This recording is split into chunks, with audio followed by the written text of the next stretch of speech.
selamat siang teman-teman Martabakers, Bapak Ibu, saudara-saudari yang tercinta. Hari ini kita ketemu lagi di Martabaks episode yang ketiga. Nah, hari ini kita kedatangan siapa tuh? Kayaknya semuanya udah pasti kenal ya. Di sini ada Romo muda, Romo yang kayaknya paling ganteng hari ini. Ada Romo Albertus Monang. Romo Almo, hai Romo, apa kabar Mo?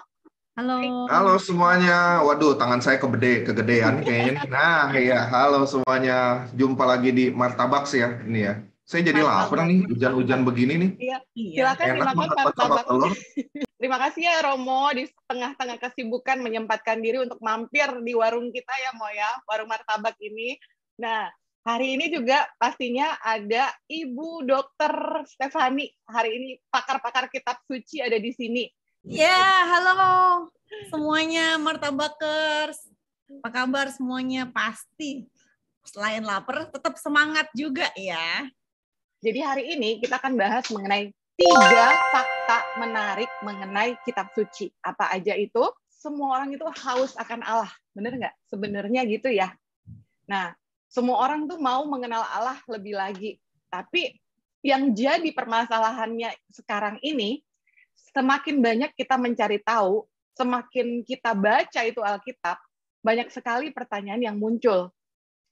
Logika manusia juga terus bermain saat baca.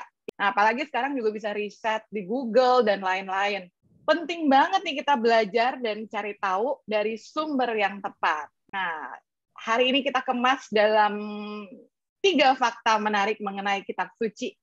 Yang pertama, ternyata kitab suci itu memiliki berbagai jenis sastra. Kalau di riset ya, buku apa yang paling laris sepanjang masa? Kalau keluar itu pasti kitab suci. Nah, kitab suci itu ternyata adalah karya sastra tertua. Nah, lantas, apakah dapat dikatakan kitab suci itu karya fiksi sastra atau bagaimana ya? Nah, pasti gitu tuh banyak yang nanya, ini karya sastra atau kitab suci? Atau kenapa sih bisa dibilang kitab suci memiliki karya sastra banyak sekali di dalamnya? Ada yang bisa memberi pencerahan? Ini Romo Almo jago nih yang soal sastra ini nih. Pujangga Saya ya pas Romo Almo. dengar tadi begitu, saya langsung, pasti banyak yang juga kayak gitu ya, kali kalau umat beriman tuh ya. Kitab suci, sastra, gitu ya. Benar nggak sih gitu ya? Tapi sebelum menjawab itu semua, kita harus tahu dulu sebenarnya arti kata sastra tuh apa sih? Jangan sampai seringkali kita mengaitkan sastra itu menjadi sebuah dibilang fiksi. Gitu. Arti sastra itu apa? Terlebih dahulu, jangan sampai kita kalau ngomong yang sastra-sastra selalu yang fiksi, yang nggak fakta begitu ya. Padahal kalau misalnya kita belajar, apa sih arti sastra? Nah, ini yang penting nih. Sastra menurut Sujarwo dalam bukunya, beginilah menggunakan bahasa Indonesia, kata sastra itu ternyata memiliki sebuah makna yang cukup unik. Kata sastra itu berasal dari bahasa Sanskerta, yang akar katanya adalah cas dan tambahannya tra. Maka kata cas itu artinya mengajar. Sedangkan akhiran tra itu adalah alat. Maka kalau misalnya dibilang castra gitu ya, castra itu adalah alat untuk mengajar gitu ya. Maka kalau misalnya dibilang sastra, ya berarti bisa dikatakan memang kitab suci sebagai sastra. Karena apa? Di kitab suci kita bisa tahu begitu banyak pengajaran yang bisa kita terima lewat kitab suci. Maka kalau dibilang kitab suci sebagai sastra, saya sih bisa mengatakan dengan mudah setuju ya. Nah, itu kan memang banyak mengajarkan kebaikan-kebaikan kepada kita. Mulai dari perjanjian lama sampai perjanjian baru begitu ya. Oleh karena itu jangan pernah kita seringkali mengaitkan antara sastra itu langsung dengan sesuatu yang fiksi atau tidak ilmiah. Nah, ini dulu pertama yang harus kita jelaskan. Sehingga bagian kata sastra itu tidak membuat kita terperangkap, oh berarti kitab suci bohongan dong. Misalnya kalau ingat kejadian beberapa tahun yang lalu kan ada seorang dosen yang mengatakan kitab suci adalah fiksi, begitu ya. Wah itu gempar tuh kejadian itu. Karena apa? Seringkali dikaitkan bahwa sebuah kesusastraan atau sastra, hasil dari karya sastra, itu sesuatu yang tidak ilmiah. Padahal kita harus balik dulu ke akar kata. Dari kata sastra itu adalah sebenarnya alat untuk mengajar, begitu. Maka saya bisa mengatakan kitab suci ada dan penting untuk kita karena itu memang mengajarkan kepada kita sesuatu yang baik adanya. Oleh karena itu, kitab suci sebagai sastra, jangan ragu kita bisa mengatakan memang bisa dikaitkan seperti itu. Nah, tetapi kalau bisa saya katakan sastra yang seperti apa, gitu ya. Nah, ini saya nggak boleh kebanyakan ngomong, nanti jatahnya ini Cidok malah kagak ada ini ngomong dia, gitu ya. Maka saya coba berikan kesempatan. Kira-kira sastra yang seperti apa sih nih, Dr. Stefani nih, gimana nih, bisa jelasin nggak nih? Ternyata pengertian sastra itu memang betul-betul ini ya, Romo.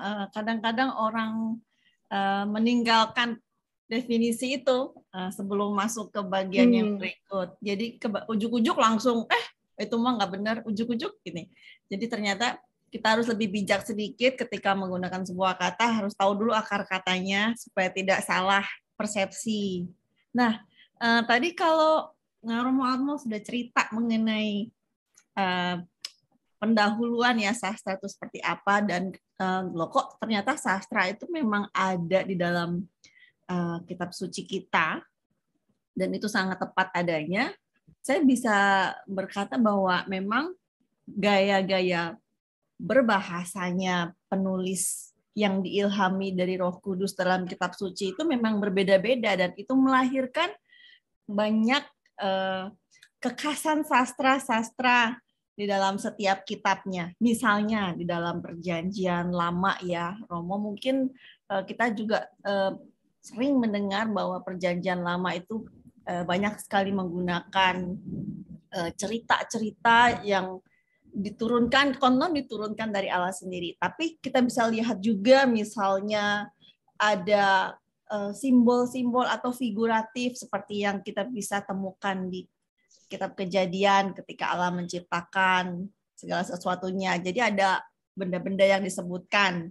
Nah, kemudian ada juga nih mulai melangkah lagi, kita melihat ada banyak kitab atau sastra yang berhubungan dengan sejarah. Ya, walaupun kita sepakat ya bahwa kitab suci bukanlah buku sejarah. Hanya mungkin ada disematkan beberapa peristiwa yang mungkin bisa disejajarkan dengan sejarah pada waktu itu. Nah, ada lagi yang kita bisa lihat juga, kadang-kadang ada yang dinamakan Kidung Agung kan ya. Di Kidung Agung ada banyak sekali pujian, dan juga ada juga gaya bahasa puitis seperti yang kita bisa temukan di kitab Ayub. Nah, sebetulnya kaya sekali ya kitab suci dengan berbagai jenis penulisan sastranya, sehingga kalau kita mengeksplor satu persatu, itu akan sangat indah, akan sangat kaya. Kita akan bisa mengenal bagaimana ternyata Allah itu berbicara melalui berbagai macam gaya pembahasaan. Iya, keren Gaby. Indah banget ya, itu kedengarannya indah dan bermakna gitu ya. Dan akan sangat lebih indah ketika kita mengetahui maknanya dan bisa menerapkannya, mewartakannya. Itu jadi sebenarnya itu asik tuh, kayak misalnya saya bisa mengatakan kenapa sih kitab suci harus dengan sastra, karena kan dulu ya juga orang-orang bisa menarik karena bahasa-bahasa sastra yang ada begitu ya. Maka kalau misalnya kita tahu Yesus mengajarkan dengan perumpamaan, itu kan juga salah satu bentuk sastra begitu ya. Mungkin kalau misalnya Dr. Stefani bisa berpuisi, dia mungkin menjelaskannya dengan berpuisi di sini atau berpantun, gitu kan? Nah itu jagonya dia gitu ya. Maka kadang-kadang memang saya bisa mengatakan inilah luar biasanya dari kitab suci adalah karya Allah, ilham dari Allah yang diturunkan, tetapi juga dikerjakan oleh manusia, sehingga pendekatannya tetap saya bisa mengatakan imanen begitu ya, tidak sesuatu yang sungguh jauh gitu. Maka kalau kita baca-baca kitab suci kan pada akhirnya bahasanya bisa kadang-kadang tuh sangat menyentuh begitu ya. Benar. Itu yang buat saya pada akhirnya kenapa bisa dikatakan sebagai sastra yang baik begitu. Maka apa sih kita malah jadi malas baca kitab suci, padahal di sana semuanya ada gitu ya, tentang apapun ada di kitab suci. Tapi orang terkadang sibuk, bukan sibuk apa ya, tetapi malas baca kitab suci itu karena ada tuh yang biasanya alasannya tulisannya kecil-kecil Romo gitu ya. Atau ada lagi yang Padahal mengatakan ada iya, kitab suci ada yang lansia gede. ya, Mo. Atau nggak ada yang ngomong nggak ada gambarnya Romo, nggak ada gambarnya. Oh saya kasih aja kitab suci anak-anak kali ya gitu ya. Jadi sebenarnya sastra itu lebih pada gaya bahasa untuk kita juga semakin mendekatkan pada apa yang bisa dibuat oleh kita gitu ya manusia. Bayangkan kalau misalnya kitab suci tidak dituliskan secara sastra begitu ya, dalam sebuah pengajaran, saya juga bingung kita akan Iya, menerjemahkan seperti apa.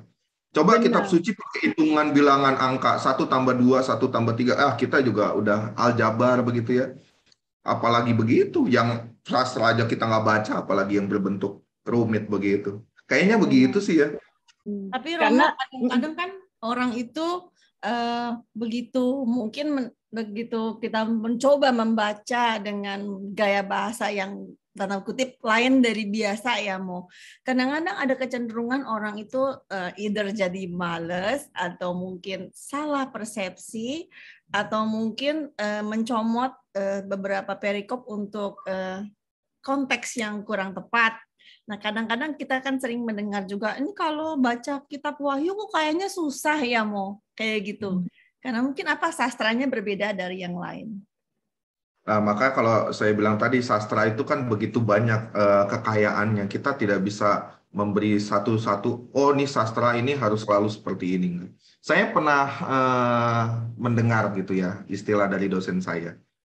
Kamu di rumah itu sebenarnya punya perpustakaan. Setiap orang Katolik di rumahnya itu punya perpustakaan. Saya bertanya kenapa ya dosen ini bisa mengatakan setiap orang Katolik di rumahnya punya perpustakaan. Karena apa? Kitab suci itu sebenarnya kumpulan buku.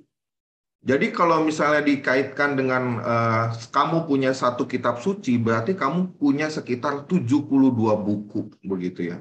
Bayangkan kalau 72 buku berarti kan itu sebenarnya banyak sekali begitu ya. Maka saya ingin mengatakan sebenarnya kita tuh punya kaya akan buku yang ada gitu ya. Maka kalau misalnya dibilang kenapa gaya sastranya berbeda-beda, ya ibaratnya kayak kita punya 72 buku itu tadi. Nggak mungkin 72 buku itu gayanya semuanya satu gitu ya. Sama semuanya. Nggak juga begitu ya. Pasti nggak mungkin. Ya, misalnya Anda juga di rumah punya buku-buku, walaupun buku-bukunya tentang apa? Pasti ada yang tentang novel lah, ada yang ibaratnya tentang fiksi lah, ada yang lebih ilmiah lah gitu ya. Maka gaya bahasa dari sastra di kitab suci pun juga berbeda-beda. Namun itu semua sekali lagi saya katakan kita jangan sampai lupa ini semua adalah yang diberikan Allah kepada kita. Ilhamnya tetap dari Roh Kudus yang dituliskan oleh manusia. Jangan sampai pada akhirnya kita kayak kalau Romo Michael tuh dari bulan lalu selalu ngomong gedebuk-gedebuk. Nah itu mungkin dua orang ini selalu ingat gitu ya. Kitab suci tidak berangkat dari sesuatu yang jatuh begitu saja, tetapi dengan manusia yang diilhami oleh Roh Kudus. Maka gayanya beda-beda begitu. Nah, itu bedanya ya, Mo ya. Makanya kitab suci itu menggunakan katanya sastranya beda, bukan sastra dari mana, tapi disebutnya sastra apokaliptik ya, benar ya? Atau saya salah nyebut Untuk nih? Wahyu ya, Ya, untuk ya. Wahyu. Oh, nah apa tuh sastra apokaliptik tuh? Mungkin bisa dijelaskan sedikit. Oke, Gaby. Jadi kalau Gaby sebut-sebut ada sastra apokaliptik ya. Bahasanya aja saya yakin ketika kita di bangku sekolah dulu kita tuh nggak pernah tuh guru bahasa Indonesia kita mengajarkan sastra apokaliptik. Mungkin sastra puisi ada, sastra sejarah ada, sastra narasi ada, tapi sastra apokaliptik saya yakin nggak ada tuh yang ngajarin. Jadi begitu kita mengenal ada diperkenalkan di kitab terakhir di Perjanjian Baru ini langsung bingung nih apa maksudnya. Nah, setahu saya nih kalau sastra atau gaya bahasa apokaliptik itu adalah sebuah gaya bahasa yang merujuk pada penggunaan simbol-simbol ataupun pembicaraan tentang akhir zaman atau masa kesudahan, masa kalau meminjam kata-kata Bapak Uskup, masa kepenuhan zaman karena Bapak Usko mungkin tidak begitu suka menggunakan kata-kata akhir zaman yang berkonotasi kadang-kadang negatif, tapi lebih ke kepenuhan zaman. Sehingga sebetulnya dari gaya bahasa yang lain daripada yang sama itu, dengan simbol-simbol yang diperkenalkan dan juga konsep bagaimana Tuhan Allah akan menyikapi manusia pada kepenuhan zaman itu justru membawa kita kepada sebuah harapan. Jadi kalau orang banyak menyangka bahwa kitab terakhir ini adalah bagian yang paling menakutkan, sebetulnya lebih harusnya dimengerti sebagai kitab yang membawa harapan. Ternyata kitab suci ini sangat memberi inspirasi ya. Jadi makanya ya kadang kalau saya ngomong, saya ngasih tahu anak saya, dia nggak dengar. Tapi begitu bacain ayat, dia dengar, dia ngerti maksudnya ya. Karena sastra itu bahasa indah yang dapat memberi pengajaran ya ternyata, Romo ya. Nah, kita masuk ke fakta berikutnya mengenai kitab suci. Fakta kedua adalah sejarah kitab suci ini terjadi di 3 benua yang berbeda-beda. Saya sebagai orang Asia nih yang tinggal domisilinya di Kosambi ya, kadang saya merasa jauh sama kitab suci. Karena kok ini kayaknya di Eropa aja ya, nggak pernah ada yang deket-deket lah di Asia gitu. Kira-kira sebenarnya lokasi sejarah kitab suci ini ada di mana saja? Yang lokasinya domisili Kosambi boleh. Karena kita di domisili mana sih? Kosambi. Saya juga Kosambi tahu. Berarti kalau gitu kita serahkan aja kepada dokter kita ini ya, bukan Kosambi. Jadi saya? Ya, kalau dibilang 3 benua berbeda tuh sebenarnya menarik ya. Bahwa kesannya kitab suci itu pada akhirnya sesuatu yang berbeda-beda dari yang berbeda-beda, tetapi pada akhirnya tetap satu jua gitu ya. Itu ngambil istilah dari Bhinneka Tunggal Ika aja gitu ya. Tetapi ingin saya katakan bahwa ternyata dari keberagaman dari tempat yang berbeda-beda itu tetap memiliki satu visi, yakni menceritakan Allah yang menyelamatkan. Itu jangan dilupakan begitu ya. Karena kalau kita membaca kitab suci sebenarnya dari awal sampai akhir jelas bahwa kisah tentang Allah yang menyelamatkan. Jangan pernah kita sampai pada sesuatu yang gampang kitab suci itu isinya apa sih gitu. Nah, dengan 3 benua yang berbeda-beda ini, ketika saya juga dapat bocoran nih dari Cidok gitu ya. Ini yang dibahas di Martabaks 3 gitu ya. Saya membaca ini 3 benua yang berbeda. Saya tuh langsung kepikirannya di situ. Oh iya, ternyata memang kitab suci ingin menjangkau ke semua tempat. Nah, 3 benua berbeda ini ketika saya baca penjelasannya menarik sih gitu ya. Bahwa bagaimana kitab suci pertama dituliskan di daerah ibaratnya Israel dan Palestina begitu ya. Ini kita tahu sebenarnya daerah-daerahnya dekat di Asia dan segala macam. Tetapi beralih juga pernah kita tahu dalam kitab Keluaran kisah tentang bagaimana orang-orang yang bangsa Israel dijajah di tanah Mesir begitu ya. Kalau Mesir itu kan di Afrika. Kalau mungkin para pencinta bola tahu kemarin Mesir baru sampai final Piala Afrika tapi akhirnya kalah begitu ya. Tetapi saya juga jadi tahu, oh ya Mesir di Afrika. Jadi ada Asia, ada Afrika. Lalu terakhir kita tahu bagaimana Paulus, Petrus, mereka setia berada di Roma dan menulis surat-surat yang ada begitu ya. Maka pada akhirnya 3 benua ini aja sudah bisa mewakilkan, saya bisa katakan menarik karena apa? Dari segala sesuatu dari 3 benua yang jauh begitu adanya, tetap ada satu visi yang terlihat, yakni tentang Allah yang menyelamatkan itu tadi. Maka saya bisa mengatakan pada akhirnya kenapa ini bisa menjadi salah satu fun fact dari Alkitab, ya bisa dikatakan mana lagi sesuatu yang jauh-jauh seperti itu, cerita tentang jauh ya dari Afrika, dari Asia, dari Eropa, ternyata itu menyatukan dunia begitu. Ya menarik sih ya. Belum ada sih saya yang lihat buku yang lain yang kayak gitu. Yang biasanya kan kadang-kadang semua ngebahas misalnya satu hal gitu ya. Jadi sudut pandang dari sini, dari A, B, C itu ngelihat dari satu pandang. Tapi kalau ini kan pengalaman-pengalaman yang terjadi dari A dan B dan C ternyata itu punya sesuatu yang sama gitu ya. Maka apakah kitab suci Bhinneka Tunggal Ika gitu ya? Mungkin saya tanyakan kepada Cidok kali ya. Cidok boleh jawab kali ya? Gimana Cidok? Kalau Bhinneka Tunggal Ika kan khasnya bahasa Sanskerta kita ya. Kalau mungkin dibahasakan pada zaman Yesus hidup pada zaman itu, mungkin Yesus juga mengatakan hal yang sama dengan bahasa yang saya nggak ngerti ya, bahasa Aramaik. Dan mungkin pesannya jelas bahwa keselamatan atau kabar sukacita yang ditawarkan Yesus ataupun penulis-penulis di sepanjang zaman di Alkitab itu adalah untuk semua orang. Bukan hanya untuk benuanya saja atau bangsanya aja. Ini emang jadi fakta yang menarik karena walaupun jauh, tapi kenapa kita ngena gitu ya? Walaupun kita di Kosambi ya. Kenapa justru pada waktu Yesus hidup ribuan tahun yang lalu, tapi kok kita malah tetap dekat, rasanya tetap mengenal gitu sampai sekarang. Padahal kan sebenarnya ya siapa 1000, 2000, 3000 tahun yang lalu siapa yang kenal gitu kan? Nah, benar. Itu adalah fakta ketiga. Itu adalah fakta ketiga. Luar biasa. Kitab suci ini ditulis di zaman dahulu kala, namun kenapa masih relevan sampai sekarang? Ini tahun 2022 loh. Kenapa ya? Itu kenapa? Milenium. Udah berapa ribu tahun lamanya. Ya, kalau misalnya dibilang kitab suci tetap relevan gitu ya. Ada yang menarik sih sebenarnya ya. Dari kitab Kejadian maupun juga Perjanjian Baru gitu. Kalau kita membaca tuh penting, apalagi ini kan lagi masa Prapaskah ya. Terus sekarang pengen masuk masa-masa Paskah, Pekan Suci, Sabtu Suci itu menarik. Ingat nggak ya, kita kalau setiap Sabtu Suci itu bacaannya pasti bacaan pertama itu dari kitab Kejadian.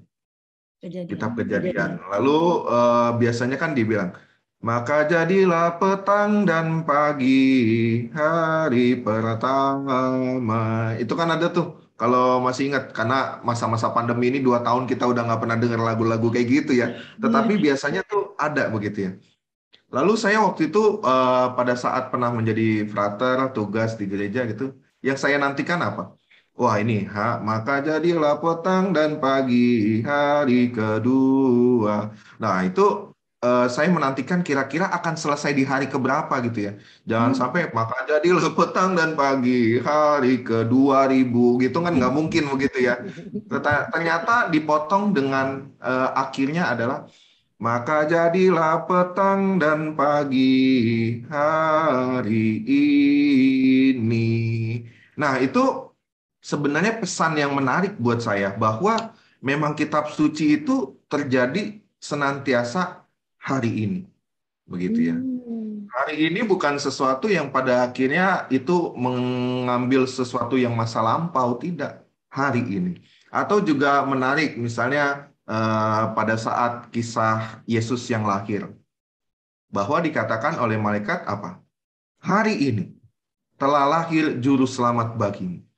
Maka tidak akan pernah usang yang namanya peristiwa Natal. Atau juga bagaimana Yesus yang mewartakan kabar gembira dengan dia membaca surat itu ya. Lalu dikatakan, hari ini genaplah nas yang kalian dengarkan. Atau di dalam kisah kebangkitan kita juga tahu bahwa mengapa engkau harus mencari dia gitu ya. Karena hari ini dia sudah tidak ada gitu. Jadi ibaratnya kitab suci itu bermain bahwa bukan main-main ya, tetapi mengatakan kepada kita pesannya bahwa memang kejadiannya sudah lampau. Fakta bahwa Yesus itu hidup, iya, dan itu sudah lampau. Tetapi akibatnya tetap ada sampai hari ini. Nah itu ya, maka kata hari ini buat saya pada akhirnya di kitab suci bukan sesuatu yang main-main. Tetapi memang hari ini adalah sebuah kata dan kalimat yang menunjukkan peristiwa itu tetap bisa dialami hari ini. Gitu. Itu yang mungkin sedikit refleksi singkat dari saya gitu ya. Dan maka kalau misalnya membaca kitab suci menjadi menarik bahwa kita merasa-rasa bahwa ya memang kelahiran Sang Juru Selamat itu hari ini gitu ya. Maka peristiwa Natal ya memang kita rayakan di bulan Desember. Tapi kehadiran Tuhan apakah hanya bisa kita rasakan pada saat hari raya Natal? Ya enggak juga. Gitu kan. Tapi Tuhan yang hadir itu selalu hari ini hadir begitu ya. Maka kan juga Yesus mengatakan misalnya contoh yang sangat menguatkan orang-orang begitu ya. Cukuplah kegelisahanmu terjadi di hari ini. Jadi kalau misalnya kita gelisah ya hari ini pesan Yesus. Nggak usah dibawa ke besok-besok, nggak usah dibawa sampai ke masa lampau yang lalu. Enggak, cukuplah kegelisahanmu di hari ini. Dan itu yang membuat bahwa kitab suci pada akhirnya tetap berbunyi kepada kita. Maka bagi saya memang kalau baca kitab suci tuh kalau kita cuma baca sekilas begitu ya kadang-kadang memang membosankan begitu ya. Karena apa? Ya itu tadi tulisan semua, nggak ada gambar. Tetapi kalau kita mencermati kata dan kalimat yang ada, ternyata menarik gitu ya. Fun fact-nya saya rasa sebenarnya sih nggak cuma 3 gitu ya. Benar. Kita pengen beberkan begitu banyak fun fact, tapi nanti kita nggak selesai-selesai nih Zoom-nya. Kayaknya episode 10 juga belum selesai ya fun fact-nya. Iya. Gimana Cidat, ada tambahan nggak? Itu persis banget tuh, Mo. Kan anak-anak suka ditanya tuh sama pastor kalau khotbah Natal ya. Anak-anak, kapan Yesus lahir? Kalau jawab 25 Desember salah tuh kan. Jadi kalau ditanya kapan Yesus lahir hari ini. Oh, bener ya, bener. Coba nanti buka lagi ya, Bapak Ibu di rumah. Bukan 25 Desember ya, hari ini tulisannya. Ntar gue di demo sama anak-anak. Jadi kalau saya minta kado Natal mulu boleh ya? Aduh, itu repot bener, hari ini terus diminta. Nah iya, tadi Romo Almo sudah bilang kalau walaupun udah terjadi silam, tahun-tahun silam yang kita belum ada di masa itu, tapi kalau kita baca isi kata-katanya yang selalu terlihat adalah hari ini, nyanyi malah, enggak deh.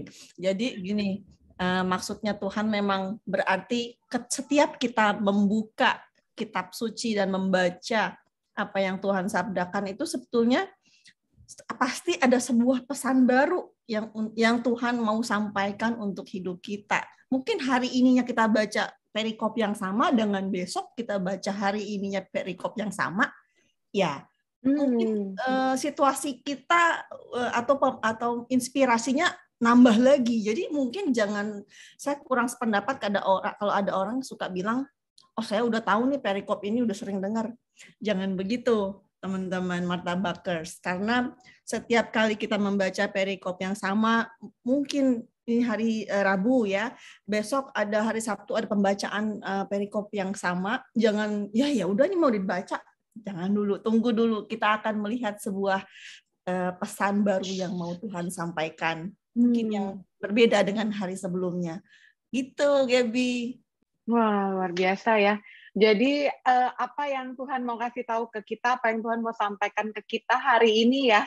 Luar biasa. Jadi itu terus relevan, walaupun ditulisnya udah dari zaman dulu, tapi hari ini saya baru tahu tuh. Oke. Kalau lagunya Joy Tobing kan hari ini. Aduh, hari ini. Aku rasa banyak. Oke, nanti kita kolaborasi dengan KUR ya dari. Oh iya untuk bahas hari ini. Demikian 3 fakta menarik dari kitab suci. Ya, jadi Martabakers, terima kasih supportnya. Jangan lupa di like, komen, dan share. Kasih support ke kita biar kita terus setiap bulan memberi episode-episode baru mengenai kitab suci, dan kasih juga masukan ke kita apa aja tema-tema menarik yang bisa kita bahas selanjutnya. Kami dari tim KKS Paroki Kosambi Baru Santo Matias Rasul mengucapkan terima kasih dan sampai jumpa. Terima kasih Romo Almo, terima kasih Romo Almo, Stefani. Ini wajib nih yang begini nih. Apalagi kalau saya wajib begini-begini.